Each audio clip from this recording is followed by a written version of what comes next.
I like to use Brita water for the coffee making process, and I use a kettle rather than boiling on the stove as it's much quicker.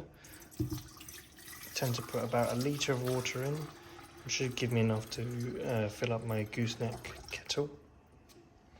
In terms of equipment, I have a mug, of course, a scale with a timer function on it. I use a gooseneck style kettle for pouring the water. Coffee, I tend to go for ground coffee. I have not invested in a grinder yet, but I will eventually. This is just something I got from 200-degree roasters. Typically I go for packed coffee or from a local coffee shop, and I pretty much always go for a light roast as I prefer the flavours. And then of course the V60 with the scoop and the filters in there.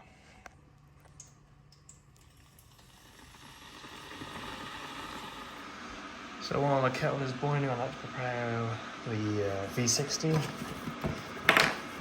So get the V60, get the filter, so open the filter up, then you get this edge here, and you want to fold it over, like so. So I'm going to transfer the water from the kettle to the gooseneck kettle.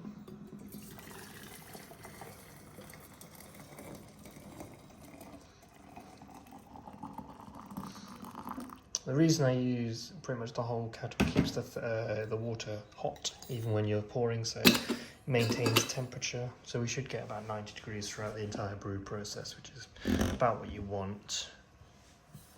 It does have a thermometer on the top here. So I tend to use quite a lot of pre-wetting water because it keeps the mug warm, and it also obviously warms up the V60 itself. So you want to filter this, you want to get rid of that papery texture, so you rinse the paper filter, but also this helps warm the cup up so you don't end up with a cold cup of coffee at the end of it. So I tend to use about the same amount, so maybe 300 millilitres or 300 grams of water with the initial pour. So we're just trying to fill that up just about that much. And then obviously I'd leave that in there while it's to keep the cup warm, and then while I'm doing that I'll go and grab my coffee. So I like to use about 20 grams of coffee for a 12 ounce or 340 gram cup, so we'll go and do that now. The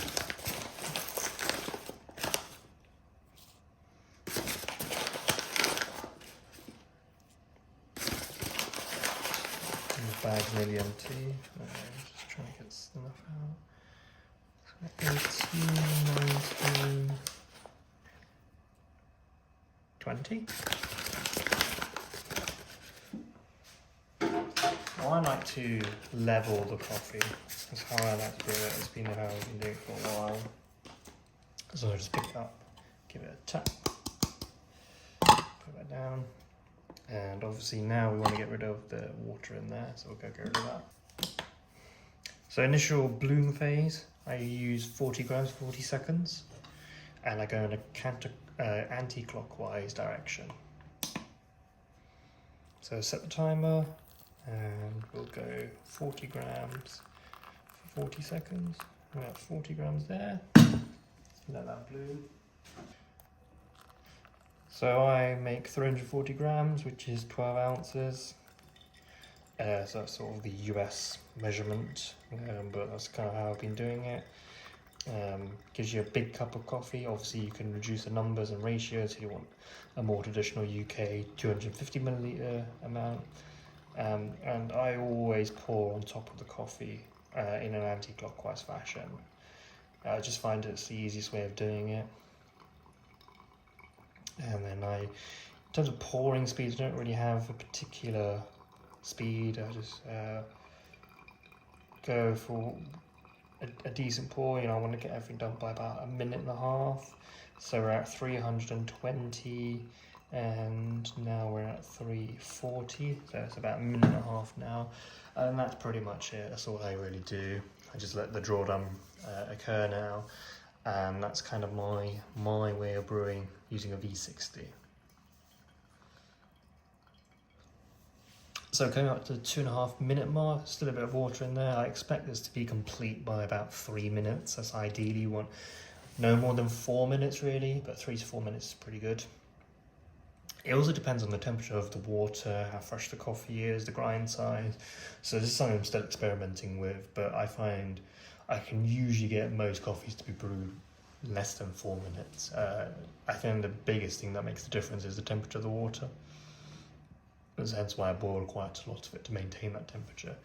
And yeah, I think we're done there. So have a taste of this coffee.